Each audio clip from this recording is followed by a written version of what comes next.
जैसा प्रश्न होगा वैसे ही उत्तर भी आ रहा है।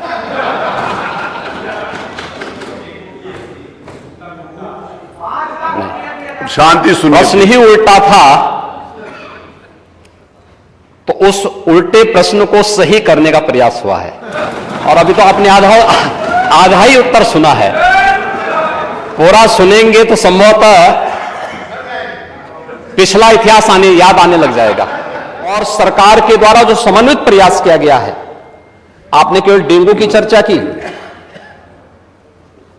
बीमारी डेंगू पूरी तरह नियंत्रण में है और सरकार के द्वारा समय पर उठाए गए कदमों का परिणाम था। एक प्रकार का ये फ्लू हो गया है, फ्लू है, आता है, इसका एक अपना एक साइकिल इसका होता है।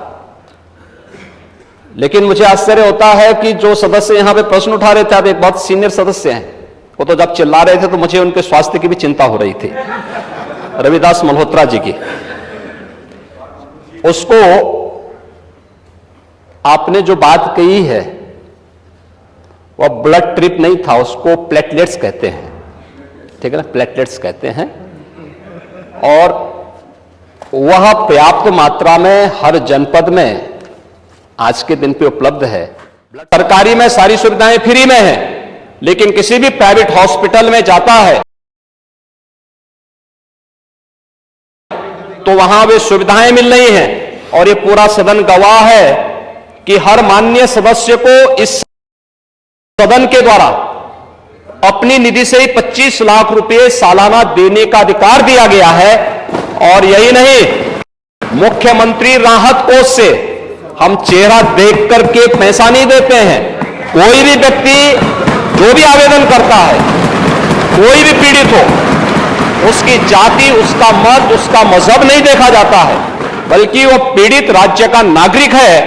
उसको प्रदेश में, देश में या दुनिया में जहां कहीं अच्छी स्वास्थ्य की सुविधा मिलती है, और सुविधा के लिए मुख्यमंत्री राहत कोष से भी हम पैसा देने में कोई कोताही, तमाम मान्य सदस्य विपक्ष में बैठे हुए हैं।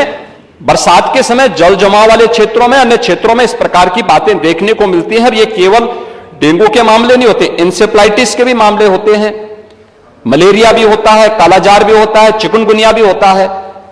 तो आपकी जानकारी के लिए, हो सकता है कि काफी दिन हो गए मंत्री पद से हटे हुए, तो आप भूल गए होंगे, तो आपके संज्ञान में लाने के लिए हमने दिया था।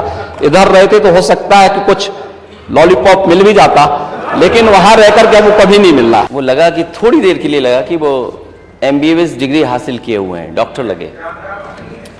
वेक्टर बॉर्न डिजीजेस के बारे में उन्होंने चर्चा की।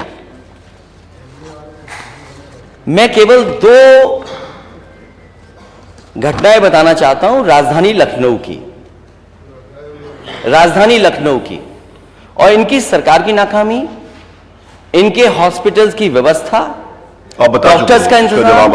एक पूर्व सांसद, वो बता चुके, वो भी भारतीय जनता पार्टी के, बोल चुके, भारतीय जनता पार्टी पूरी, तो भारतीय जनता पार्टी के, वो हमारे दल के नहीं, पूर्व सांसद भारतीय जनता पार्टी के, वो अपने बेटे को लेकर के आते हैं। उनके बेटे को यह जानकारी मिलती है कि इसका इलाज अगर जल्दी नहीं हुआ तो जान नहीं बचेगी।